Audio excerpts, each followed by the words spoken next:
இருக்கும் போதுதான் அவர் 2 பேரும் சேர்ந்து வந்தாங்க. வாசிங்க திரும்ப வசனத்தை. மரித்து போனவர்களுக்கும் எனக்கும் நீங்கள் தயை செய்தது போல கர்த்தர் உங்களுக்கும் தயை செய்வாராக. அதனாலதான் மாமியை முத்தமிட்டார்கள் எழுதி இருக்கு. 14ஆம் வசனத்துல என்ன இருக்கு? மாமியை முத்தமிட்டார்கள். அப்படி என்றால் மாமியில அந்த 2 பேரும் அவ்வளவு அன்பு, அவ்வளவு அன்பு. ஓமா இல்லையா? அவ்வளவு என்ன நாகமே அப்படி இருக்குது, மருமகளும் அப்படித்தான் இருக்குது.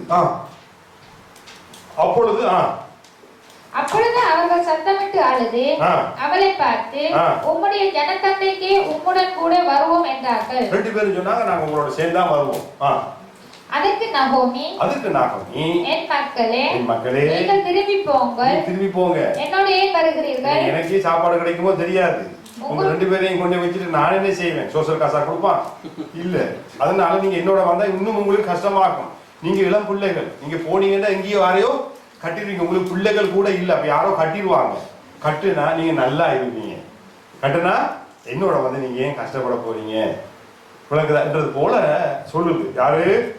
நாகோமி. அதுக்கு நல்லா கவனிங்க.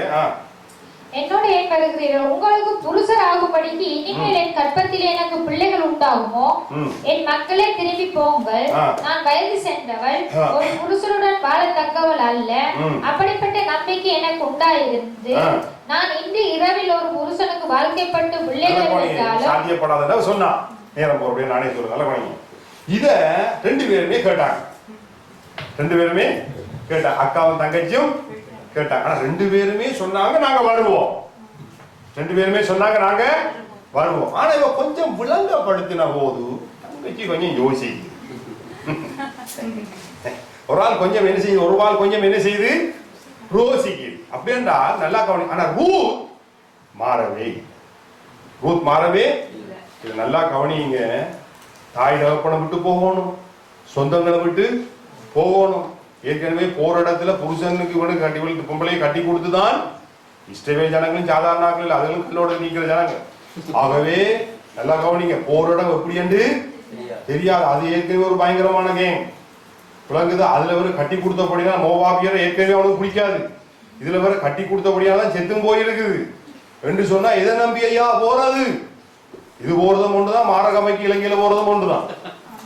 அப்படிப்பட்ட ஒரு பயங்கரமான இடத்துக்கு தான் இப்ப ரூத் என்ன செய்யணும், போகணும்.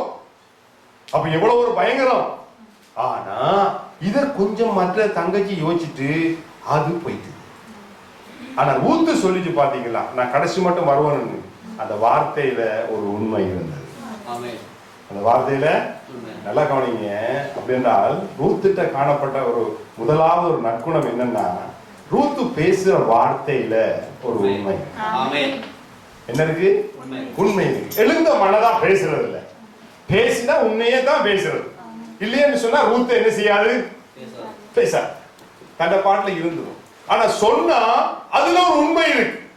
என்ன சொன்னாலும் போகவே இல்லை. அவன் சொல்றான், நீ சாவர இடத்துல நானும் சாவேன், நீ தங்குற வீட்டுல நானும் தங்குவேன். அவக்கே நாங்க லுக்ஸுஸ் ஹவுஸா கட்டி வச்சிருக்கு 2 மாடியில. நல்லா கவனிங்க, வீடுக்கு போ காணியெல்லாம் விட்டு போயாச்சு 10 வருஷம். இப்ப இதுக்கோ தெரியாது, வேதியெல்லாம் இவன் மாறி போட்டானா யாருக்கு? நல்லா கவனிங்க, இப்ப போற இடத்துல என்ன மட்டும் தெரியாது, படுக்கிறதுக்கு இடம் இருக்கோ தெரியாது. ஆனா ரூத்து சொல்லுது, நீ படுக்கிற இடத்துல நான் படுப்பேன், நீ தங்குற இடத்துல நானும் தங்குவேன். அதனால நான் திரும்பி போறதை குறித்து நீ பேச வேணாம். அதனாலதான் அவன் மன உறுதியை பார்த்து கூட்டிட்டு போனான். காரணம் என்ன கஷ்டம் வந்தாலும் மருமகள் சமாளிக்கும். இல்லைன்னா போற இடத்துல கணத்துக்கு போட்டா என்ன செய்யுது, நல்லா கவனி. ஆனா மருமகள் உறுதியாவ பார்த்தா இது சாதாரண மருமகள் கிடையாது. இந்த பெண் பேசுறதுல ஒரு உண்மை இருக்கு பாரு, நான் விளங்கப்படுத்தணும் அது ஓடிட்டு. ஆனா இது என்ன செய்யுது இல்ல, இந்த ரூத் என்ன செய்யுது இல்ல, போகுதே இல்ல. நல்லா கவனிங்க ஐயா. முதலாவது நற்குணம், பேசுற வார்த்தை உண்மையா இருக்கு. பேசுற வார்த்தை உண்மையா இருக்கு. ஒரு அப்படி பேசிட்டு போறோம், இப்படி பேசுறது, கொஞ்சம் யோசிக்கிறது, இந்த விளையாட்டெல்லாம் அங்க கிடையாது. சொன்னா சொல்லு, இல்லண்டா சொல்றது, இல்லண்டா சொல்றது இல்லை. வேதத்துல நல்லா கவனிங்க. இதனாலதான் உண்மை உள்ள மனிதன் பரிபூரணமான ஆசீர்வாதங்களை தேவன் ஒரு மனுஷனுக்குள்ள இருக்கக்கூடிய ஒரு உண்மையை பார்ப்பார். இஸ்ரவேல் ஜனங்கள வாழ்க்கையில இந்த உண்மை என்ற தன்மையே கிடையாது. திருடு பார்த்தா சொல்லும், நாங்கள் அவருக்காக வைராக்கியமா நிற்போம். எப்ப காடை கொடுக்கும் போது, இறைச்சியை கொடுக்கும் போது சாப்பிட்டு கொண்டு சொல்லும், நிற்போம். பிறகு சாப்பிட்டதெல்லாம் செமிச்சு முடிய எகிப்துக்கு போறோம். கண்மலையில இருந்து தண்ணி வரக்குள்ள செங்கடல் புழக்கக்குள்ள புகழ்ந்து தள்ளும். பிறகு அங்கால போய் மாறாவின் தண்ணி கொஞ்சம் கசப்பாயிட்டு தான் மாறி கதை. உண்மை சொல்ற வார்த்தையில உண்மை. அதனாலதான் அந்த மக்கள் ஆசீர்வதிக்கப்படாமல் போனார்கள். ஆனால் ரூத்தை பொறுத்த அளவுல ரூத் இந்த வார்த்தையில ஒரு உண்மை இருக்கு. என்ன இருக்கு? உண்மை இருக்கு. கடைசி மட்டும் நான் வருவேன்னா வருவேன். சொன்ன மாதிரியே செய்தப்பா, சொன்ன மாதிரியே செய்து சொந்த கம்பந்தாங்க எல்லாம் விட்டுட்டு காணியை விட்டு பூமியை விட்டு நான் போறேன், மாமியோட போறேன். அவங்க தாய் தாப்ப கடுப்பா, மாமியை நம்பி போறாய், என்ன நடக்க போதோ தெரியல, நீ நான் மாமியை நம்பி நீ பூமியை விட்டுட்டு போற, அதனால போற இடத்துல உனக்கு என்ன நடக்குமோ தெரியாது. ஆனா ரூத் சொல்லுது, அதை பத்தி எல்லாம் எனக்கு கவலை இல்லை, மாமியை நான் விட மாட்டேன். மாமியனா இவ்வளவு ஒரு நற்குணம். பேசுற வார்த்தையில ஒரு உண்மை இருக்கு ஐயா, நல்லா கவனிங்க. இங்க பாருங்க, பாபிலோன்ல இருந்தாலும் குற்றம் கண்டுபிடிக்க முடியல தானியேல். ஏன் ஏன் கண்டுபிடிக்க முடியல? உண்மையான மனுஷன். அவர் சொல்றாரு, தேவனுக்கு உன்னால நான் உண்மையா தான் இருக்கிறேன், உமக்கு உன்னால உண்மையா தான் இருக்கிறேன், அதனால சிங்கம் என்ன கடிக்காதபடி தேவன் கட்டுறார். உண்மை உள்ளவனை தேவன் பாதுகாப்பார். உண்மை உள்ளவனை தேவன் என்ன செய்வாரு? உயர்த்துவார். நல்லா கவனிங்க, உலகத்துக்குள்ள நாங்க எங்க பிறந்திருந்தாலும் தேவனுக்கு பிரச்சனை இல்லை. நமக்குள்ள உண்மை இருந்தா தேவன் நம்மளுக்கு தெரிஞ்சிருப்பார். அல்லேலூயா. நம்ம எல்லாம் எங்கெங்கெல்லாம் பிறந்தோம், ஓமா இல்லையா? இலங்கையில கூட நீங்க பாத்தீங்கன்னா எங்கெங்கெல்லாம் நம்ம பிறந்திருக்கோம். ஆனா தேவன் நம்மளை தெரிஞ்செடுத்தாருன்னா உங்களுக்குள்ள ஏதோ ஒரு உண்மை இருந்தது, ஓமா இல்லையா? நல்லா கவனிங்க, தேவன் சொல்றாரு, ஆராதிக்கும் போது கூட ஒரு உண்மை தேவையா? ஆவியோடு உண்மையோடு விஷயமோ ஆராதிக்கணும். அப்ப நல்லா கவனிங்க, உண்மை உள்ள ஒரு மனுஷனைத்தான் தேவன் உயர்த்துவார். பேசுற வார்த்தையில உண்மை. ஆமே. சும்மா ஒரு எழுந்த மனதா ஒரு குஷி வந்துட்டா பேசிட்டு புறகு மறந்து போக கூடாது. பேசினா அதுல ஒரு உண்மை. ஊத்த பாத்தீங்கன்னா அப்படித்தான், வரப்போறேன்னு சொன்னால் வருவேன், இல்லை என்று சொன்னா நான் வீட்டுக்கே போயிடுவேன். பேசின வார்த்தையில அங்கே உண்மை இருந்ததை நாம் என்ன செய்கிறோம்? பார்க்கிறோம். அல்லேலூயா. ரெண்டாவது நீங்க பாத்தீங்கன்னா நல்லா கவனிங்க, அந்த 16ஆம் வசனத்துல பார்த்தோம் என்று சொன்னால் 17 பாருங்க. நீர் மரணமடையும் இடத்தில் நானும் மரணமடைந்து, நீர் மரணமடையும் இடத்தில் நானும் மரணமடைந்து அங்கே அடக்கம் பண்ணப்படுவேன். அங்கே என்ன செய்வேன்? அடக்கம் பண்ணப்படுவேன். நீர் சாகிற இடத்துல நானும் என்ன செய்வேன்? அப்படின்னா நல்லா கொஞ்சம் பாருங்க. இப்ப ரெண்டாவது நற்குணத்தை பாத்தீங்கன்னா, புருஷன் இருக்கும்போது மாமியை நேசிக்கிறது வேறு. ஏன்னா இல்லாட்டி புருஷன் போய்ப்பானே, ஏதாவது கேட்டுருவானே. இப்ப மாமிகிட்ட இப்ப ஒன்றுமே இல்லை, மாமிகிட்ட இப்ப ஒன்றுமே இல்லை. இப்ப மாமியை நேசிக்கிறதுக்கு மாமிகிட்ட ஏதாவது இருக்கா? ஏதாவது சொத்து பத்து இருக்கா? ஒன்றுமே இல்லை. ஆனால் நல்லா கவனிங்க, கணவன் இருக்கும் போது கணவனுடைய தாயை அந்த பெண் எப்படி நேசிச்சதோ இப்பவும் அத மாதிரியே என்ன செய்யுது? நேசி. அல்லேலூயா. அப்ப நல்லா கவனிங்க, இருக்கும் போதுதான் ஒரு மனிதனை நேசிக்கணும் என்றது கிடையாது ரூத்துடைய வாழ்க்கையில. அவட்ட இல்லாம போனாலும் இருக்கும் போது நான் எப்படி நேசிச்சனோ, இல்லாம போனாலும் நான் அப்படியே நேசிப்பேன். அப்ப அந்த அன்புல ஒரு உண்மை இருக்கு, பேசுற வார்த்தையில ஒரு உண்மை இருக்கு, அந்த அன்புல ஒரு உண்மை இருக்கு. இல்லாம போனாலும் நான் அப்படியே என்ன செய்வேன்?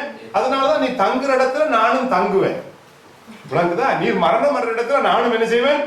மரணம் அடைவேன். காரணம் என்னன்னா, உம்மிடத்துல உம்முடைய கணவன், நீர் பெற்றோருடைய பிள்ளைக்காக நான் உண்மை நேசிக்கல. விளங்குதா? நான் உண்மையாகவே உண்மை நேசிக்கிறேன். இப்ப தேவனிடத்துல நீங்க பாத்தீங்கன்னா அவர் அன்பு ஒரு உண்மையா இருக்கு. பாத்தீங்களா? நம்மகிட்ட இருந்தாவா தேவன் நம்மளை நேசிக்கிறாரு? இல்ல. நம்மகிட்ட எதுவும் இருக்குன்னு சொல்லியா கர்த்தர் நம்மளை அன்பு கூறாரு? இல்ல. நம்மகிட்ட இருந்தாலும் இல்லாம போனாலும், நாம பரிசுத்தமா வாழ்ந்தாலும் பாவத்துல விழுந்துட்டு வந்தாலும் தேவன் அன்பு மாறுவதில்லை ஐயா. ஆசைகளை அழிச்சிட்டு வந்தாலும் அவனுக்காக ஆடடிக்கு விருந்து வைக்கிறார் கர்த்தர், மனம் திரும்பி வந்த மகனுக்கா. என்றால் அவர் அன்பு என்ன செய்யறதில்லை? மாறுறதில்லை. அந்த அன்புல ஒரு உண்மை இருக்கு தேவன்ல. அந்த மாதிரி ஒரு அன்பு நமக்குள்ள இருந்தா தேவன் நிச்சயமா நம்மளை என்ன செய்வாரு? உயர்த்துவார். நமக்கு ஒரு சரித்திரத்தை எழுதுவார். அல்லேலூயா. ரூத்துடைய அன்புல ஒரு உண்மை இருக்கு. நல்லா கவனிங்க, தன்னுடைய கணவனுக்காக தந்த கணவன் தாயை நேசித்த ஒரு பெண் அல்ல ரூத். சாதாரணமாகவே எல்லாரையும் நாம நேசிக்கணும்ன்றதுல சின்னல இருந்தே அந்த வளர்ந்த ஒரு அப்படிப்பட்ட குணாதிசயத்தோட வளர்ந்த ஒரு பெண் தான் ரூத். அதனாலதான் நீங்க பாத்தீங்கன்னா கணவன் போயிட்டாருன்றதுக்கு உடனே டக்குனு மாமியை தூக்கி எறியல. விளங்குதா? அந்த வயது போன நேரத்துல நம்ம தள்ள விடக்கூடாது, கை விட்டு போக கூடாது. நம்ம வீட்டுக்கு போயிட்டோம்னா நமக்கு அம்மா இருப்பாங்க, சகோதரர்கள் இருப்பாங்க. ஆனா அந்த மாமிக்கு யார் இருக்கு? மாமிக்கு யாரும் இருக்கா? இதனாலதான் மாமியை ரிஸ்க் எடுத்து மருமகள் தேடுமா? இந்தியாவுல தாயை கொண்டு போய் அவன் அங்கங்க ரோட்ல விட்டுட்டு ஓடுறாங்க. இது மாமியை விட்டுட்டு மருமகள் எப்பயோ ஓடி இருக்கு. ஆனா ரூத் விடாது. அல்லேலூயா. அருமையான தேவ பிள்ளைகளே, முதிர் வயதிலும் என்னை கைவிடாதும் என்று தாவீது ஜெபிக்கிறார். முதிர் வயதில் உள்ள நாம கவனிச்சா, நாம ஆதரிச்சா தேவன் நம்மளை உயர்த்துவார்.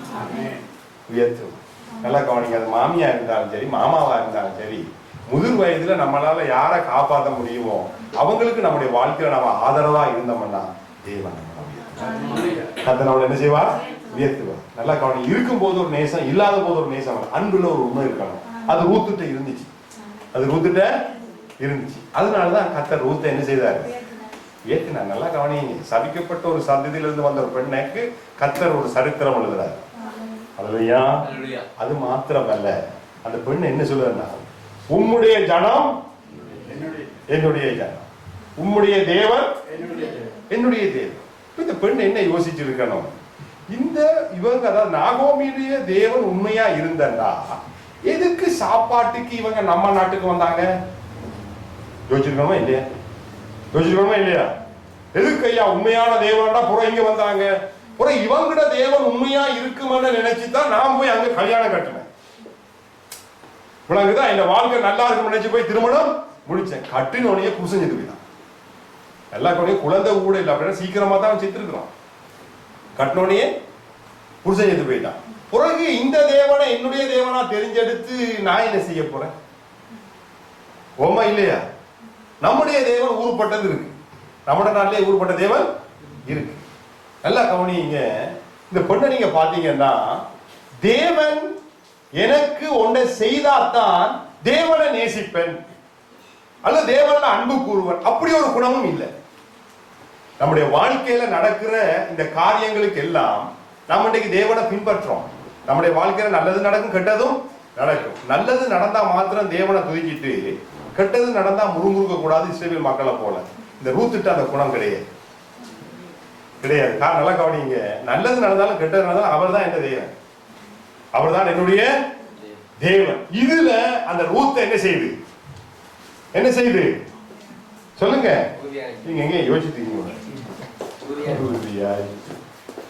இன்றைக்கும் அவர் தான் என்னுடைய தேவன். இதுல எந்த மாற்றமும் கிடையாது. நல்லா கவனிங்க. கொடுக்கும் போதுதான் என்னுடைய தேவன். ஜனங்களுக்கு நீங்க பாத்தீங்கன்னா, ஆண்டவர் பாத்தீங்கன்னா சாப்பிடறதுக்காக பின்னுக்கு ஜனங்கள்லாம் ஓடிச்சு. நீ எங்க இருக்கிறீர், நீ எங்க இருக்கிறீர், இயேசுவை தேடிச்சு. இயேசு சொன்னார், நீங்க எல்லாம் அற்புதத்தை கண்டதுனால அப்பம் சாப்பிட்டதான் உடனே சாப்பிட போயிட்டு அந்த நிமிஷமே மாறிட்டு. புறவை பார்த்து இயேசுட்ட இப்ப ஒன்றும் இல்லை, பிலாத்துட்ட தான் ஏதோ இருக்குது மாதிரி தெரியுது. உலகுதா? புறவை பார்த்தா பின்னுக்கு வந்த பரவாசத்தையும் ஏதோ இருக்கிற மாதிரி தெரியுது. உடனே பரவாச விடுதலை செய்யணும் கத்துது.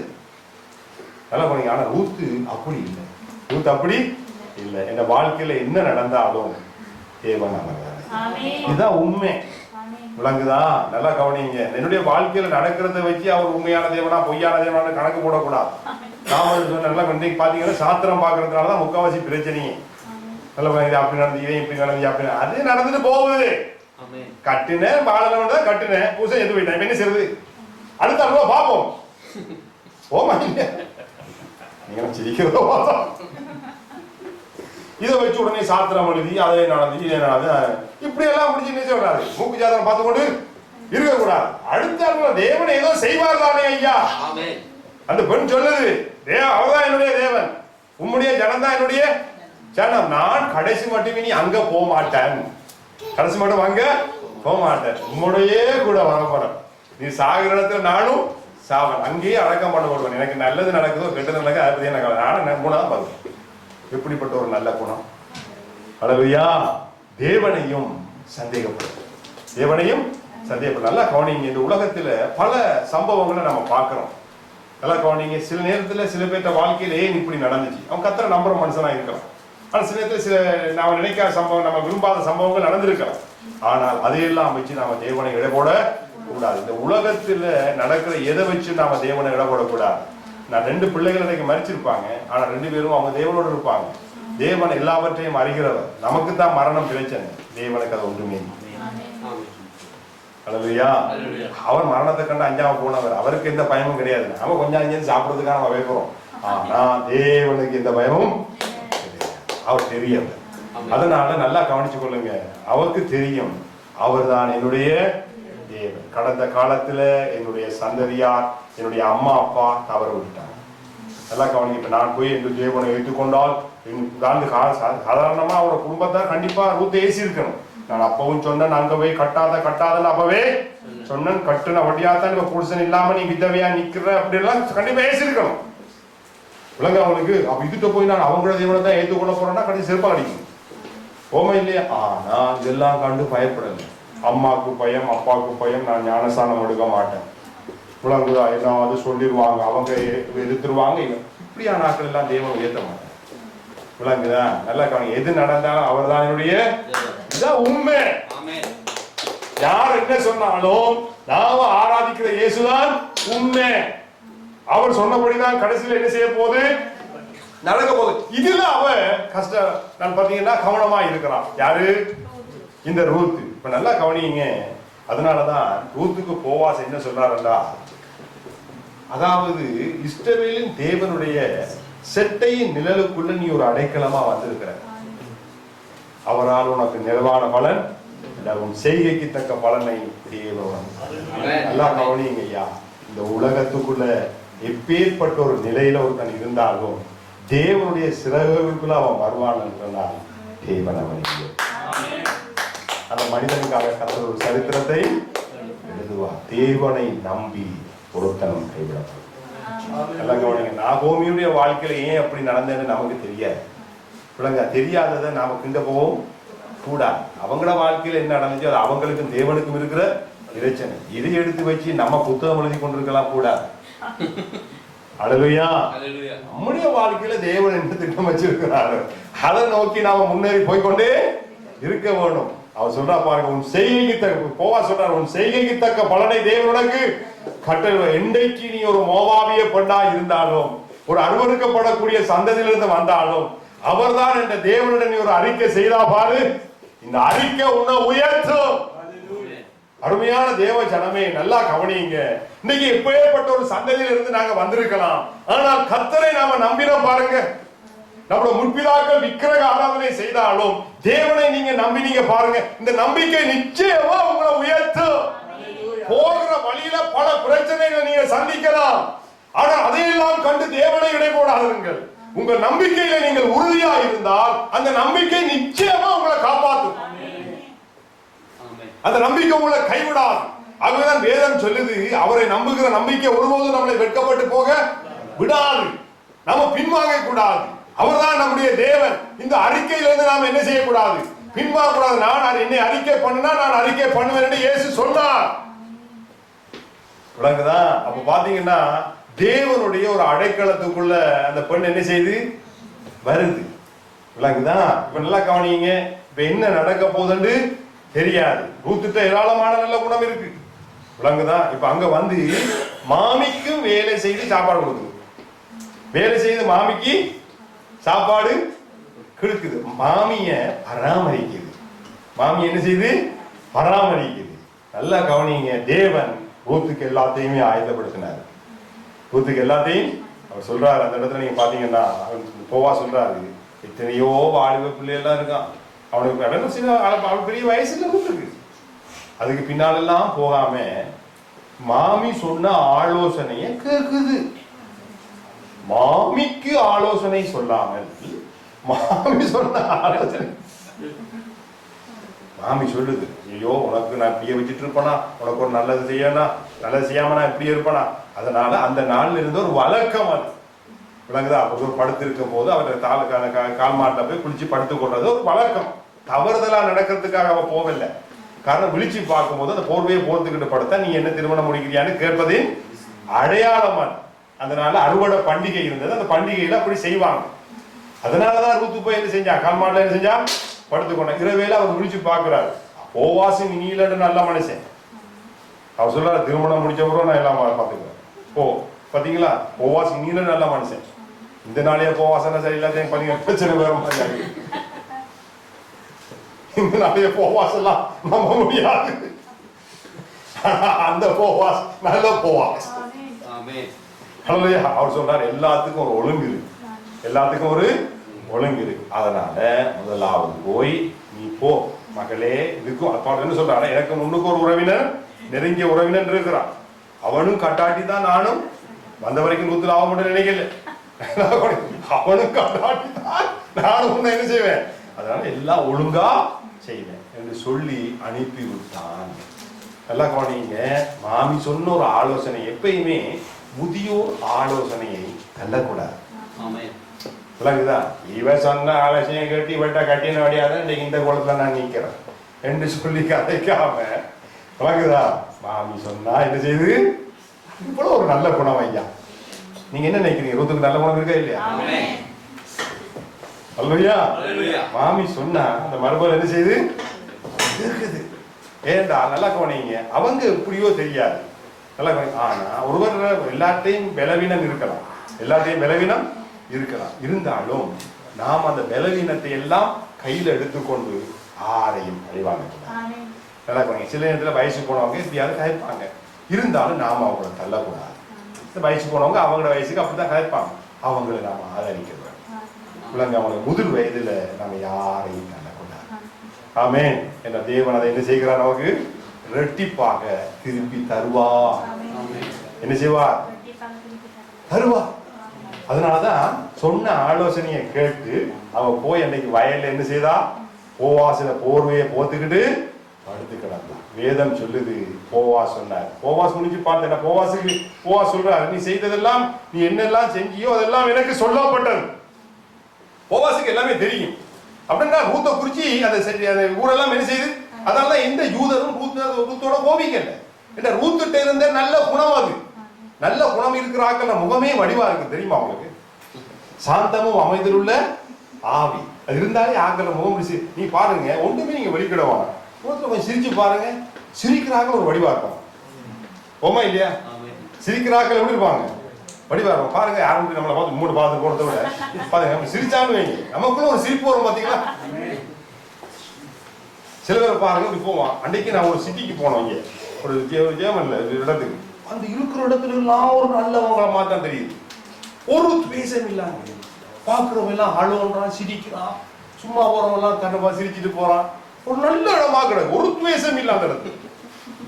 ஓ, அதை பார்த்தா அந்த இடத்தை பார்த்தாலே ஒரு வெளிச்சமா இருக்கு. சரி பார்த்தோன்னே சொன்னேன், என்ன இந்த இடம் ஒரே ஒரு வெளிச்சமா இருக்கு. ஏன்னா அங்க இருக்கிறவங்க எல்லாம் நல்ல குணத்தோட எரிச்சலும் இல்லை, பொறாமையும் இல்லை. அதனால இந்த இடமே நல்லா இருக்கு. ஆமென். அதனால நல்லா கவனிங்க, உங்களுக்கு வேண்டிய எல்லாவற்றையும் தேவன் செய்வார். எல்லாவற்றையும் தேவன் செய்வார். நமக்குள்ள நல்ல குணம் இருக்கணும், நல்ல குணம் இருக்கணும். ஆமென். முடிஞ்சா காலம் ஓடிடக்கூடாது. ஆமென். நம்ம முதியோரை தாங்கணும். ஆமென். ஒருத்தர் இருந்தா தான் அவங்களை நாம நேசிக்கணும் இல்லை, இல்லாட்டியும் அவங்க நாம நேசி. இல்லாத நேரத்தில் அவங்களுக்கு நம்மளால முடிஞ்ச உதவியை நாம செய்ய. மகன் இருந்தா உழைச்சி தாய்க்கு கொடுத்துருக்கும். இப்ப அவன் இல்லை, நான் போயிட்டு வயல்ல உழைச்சி கொடுக்குறேன். உலக அவனுக்கு அப்படி இல்லாட்டி என்ன செய்யணும், கொடுக்க. இப்ப எல்லாம் ஒரு நல்ல குணம் இருந்தபடினாலதான் ரூத்துக்கு பைபிள் ஒரு சரித்திரத்தை எழுதினார். உலக அவன் ஆண்டவர் ஒரு சரித்திரத்தை எழுதினார். அன்றைக்கு நாம சொல்ற ரூத்தின் சரித்திரம். இயேசு பிறப்பதற்கு மெயினாக பயன்படுத்தப்பட்ட அது அப்படித்தானே ராகாபம் உயர்த்தப்பட்டது. ராகா உயர்த்தப்பட்டதும் ராகப்பட வீரம் அங்க இருக்கு. நான் என்ன சொல்றேன்னா, இவங்கெல்லாம் சமுதாயத்தால ஒதுக்கப்பட்டவர்கள். தேவன் அவர்களை எடுத்து உயர்த்தி இருக்கிறார். அதனால தேவன் யாரையும் அற்பமா இருந்தவரும் இல்லை, யாரையும் ஒதுக்குறவரும் இல்லை. எல்லார் மேலும் அவர் அன்புள்ளவர், எல்லாரையும் ஆசீர்வதிக்கிறவர், எல்லாரையும் உயர்த்துறவர். அவருக்கு தேவை இந்த ஆவியின் குணமாகிய நற்குணம். ஆமென். நல்ல குணம் இருந்துட்டேன்னா எப்பயுமே நீங்க பாத்தீங்கன்னா, அதான் சொன்ன ஒருத்தர கண்டா இங்க பாருங்க, இந்த ஜெமல்ல பாருங்க, கொடுத்தோம் நன்றின்னு சொல்லிட்டு போவோம். உடனே ஒரு டங்கோட அவங்க ஆட்டோமேட்டிக்கா வரும். இங்க வந்து நமக்கும் அது பழகிட்டு பாத்தீங்களா, நல்ல குணம். என்ன செஞ்சாலும் ஒரு டங்கே சொல்லிட்டு போவான், வேண்டிட்டு அப்படியே போவான். நம்மளால நன்றி சொல்ல மாட்டான், நன்றி அப்படின்னு சொல்லி டங்கே சொல்லவே மாட்டான். ஏதாவது செஞ்சாலும் போயிடுவான். ஆனா அஞ்சு அப்படி இல்லை, அது ஒரு நல்ல குணம். அந்த மாதிரி நம்மிடத்தில் உலகத்தில் ஏராளமான நல்ல குணங்கள் இருக்கின்றது. நல்ல குணங்களை நல்லவராகி இயேசு இந்த வேதத்தில் சொல்லியிருக்காரு. இந்த குணங்கள் நம்ம இடத்துல இருந்தா நிச்சயமா ஆண்டவர் உயர்த்துவார். நீங்க எந்த மூலையில இருந்தாலும் உங்களோட வாழ்க்கை ஆசீர்வாதம். ஆமென். ஹல்லேலூயா. நம்ம தேவ சமூகத்துல இருந்து